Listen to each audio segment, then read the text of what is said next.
Mantan Kepala Kepolisian Daerah Jawa Timur, Irjen Teddy Minahasa Putra, membantah keterlibatan dirinya sebagai seorang pengguna ataupun penjual narkoba jenis sabu. Meskipun demikian, dia menyatakan menghormati proses hukum yang akan dia jalani.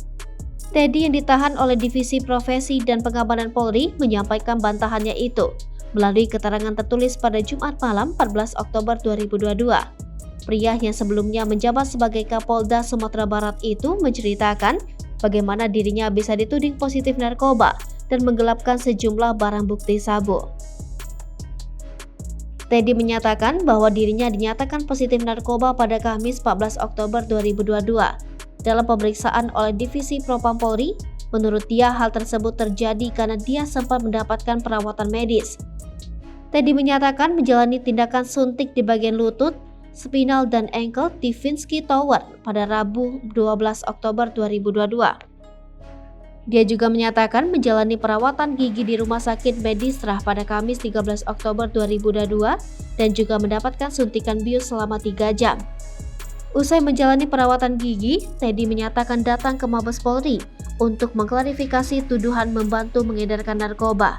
Dalam pernyataan itu, Teddy menyampaikan bahwa ia positif ketika diuji darah dan urin dengan alasan telah mendapatkan suntikan obat bius yang mengandung unsur narkoba. Dalam keterangan yang sama, Teddy Minahasa juga membantah tudingan bahwa dirinya menggelapkan barang bukti narkoba hasil sitaan Polda Sumatera Barat. Dia menyatakan masalah ini bermula ketika Polda Sumatera Barat mengungkap perdagangan narkoba jenis sabu seberat 41,4 kg. Saat mereka akan melakukan pemusnahan barang bukti, Teddy menyatakan Kapolres Bukit Tinggi AKBP Dodi Prawira Negara memang melakukan penyisihan alat bukti untuk keperluan dinas. Karena masalah ini, Dodi pun mendapatkan mutasi ke Biro Logistik Polda Sumatera Barat.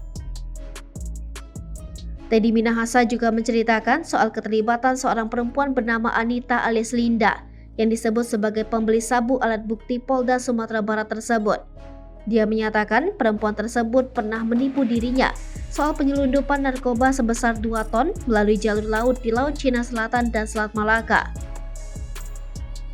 Lulusan Akademi Kepolisian 1993 tersebut menyatakan merugi hingga 20 miliar rupiah akibat operasi penangkapan yang gagal itu. Teddy Minahasa mengaku merogoh dana dari kantongnya sendiri untuk membiayai operasi tersebut. Anita menurut Teddy sempat menghubunginya lagi pada 23 Juni 2022.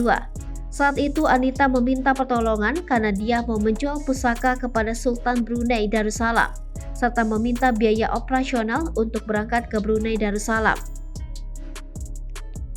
Teddy menyatakan niatnya memperkenalkan Anita dengan Kapolres Bukit Tinggi adalah agar perempuan tersebut bisa ditangkap. Hal itu dia lakukan agar kekecewaannya terbalaskan serta agar Kapolres mendapatkan penilaian positif. Menurut Teddy, dalam implementasinya, Kapolres ternyata tak melakukan hal yang dia perintahkan sesuai prosedur. Karena itu, dia kemudian dituding memfasilitasi penjualan sabu tersebut kepada Anita. Meskipun demikian, Teddy menyatakan siap menjalani proses hukum. Dia pun menyatakan akan tetapi setia kepada negara dan Polri. Akibat masalah ini, Kapolri Jenderal Listio Sigit Prabowo memutasi Teddy Minahasa ke bagian pelayanan markas Polri.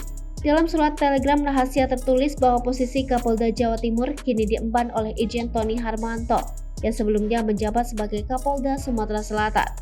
Teddy akan menjalani sidang etik plus dijerat secara pidana.